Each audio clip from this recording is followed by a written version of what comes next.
नमस्कार शेतकरी मित्रांनो, आज 22 जुलै 2026. बघा शेतकरी मित्रांनो, अजून पुढील 2 ते 3 दिवस अजून पावसाचा जोर हा कायम आहे. त्यामध्ये मराठवाड्याचा जोर कमी होणार आहे आणि पुन्हा 29, 30, 31 तारखेला राज्यात पुन्हा मध्यम ते जोरदार स्वरूपाचा पाऊस पडणार आहे. त्यामुळे ज्या ज्या शेतकऱ्यांना खतांचे डोसेस द्यायचे असेल, जिथे जिथे चांगली वल झाली असेल, त्या शेतकऱ्यांनी जसा वेळ मिळेल तसे खतांचे डोसेस देऊन घ्या. कारण की पुन्हा 29, 30, 31 तारखेला मध्यम ते जोरदार स्वरूपाचा पाऊस पडणार आहे. आणि आज 22 जुलै रात्री आणि 23-24 जुलैला उत्तर महाराष्ट्र संपूर्ण मध्यम ते जोरदार स्वरूपाचा पाऊस राहणार आहे. बऱ्याच ठिकाणी वाहुनी स्वरूपाचा पाऊस राहणार आहे. त्यामध्ये नाशिक जिल्हा संपूर्ण जोरदार ते मध्यम स्वरूपाचा पाऊस राहील. शहादा, नंदुरबार, धुळे, जळगाव या भागांना सुद्धा मध्यम ते जोरदार. छत्रपती संभाजीनगर जिल्हासुद्धा मध्यम ते जोरदार स्वरूपाचा पाऊस राहणार आहे. छत्रपती संभाजीनगरचा पैठण जिल्ह्यापेक्षा कन्नड, सिल्लोड, सोयगाव, छत्रपती संभाजीनगर प्रॉपरपर्यंत आणि वैजापूर तालुका या भागांना मध्यम ते जोरदार स्वरूपाचा पाऊस राहील. पैठण तालुक्याला हलका मध्यम रिमझिम स्वरूपाचा पाऊस राहील. जालना जिल्हासुद्धा हलका ते मध्यम स्वरूपाचा पाऊस राहील.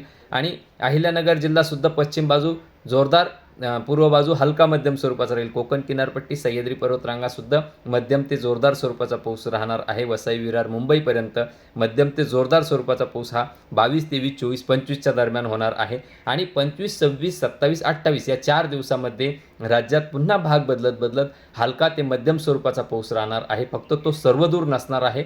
छत्रपती संभाजीनगर जिल्हासुद्धा आहे. मराठवाड्यातसुद्धा अधूनमधून सरी येतील. फक्त पिकांना जीवदान देणारं राहणार आहे त्या काळात. आणि 29, 30, 31ला पुन्हा राज्यात जोरदार पाऊस पडणार आहे. तो सुद्धा कुठं कुठं आहे बघा. सिंधुदुर्ग, रत्नागिरी, रायगड, वसई, विरार, मुंबई, कोल्हापूरचा पश्चिम भाग, साताऱ्याचा पश्चिम भाग, पुण्याचा पश्चिम भाग, नाशिक जिल्हा संपूर्ण, अहिल्यानगर जिल्हा संपूर्ण, छत्रपती संभाजीनगर जिल्हा संपूर्ण, शहादा, नंदुरबार, धुळे, जळगाव या भागांना सुद्धा संपूर्ण, जालना जिल्हा आहे त्यामध्ये, बीड, धाराशिव,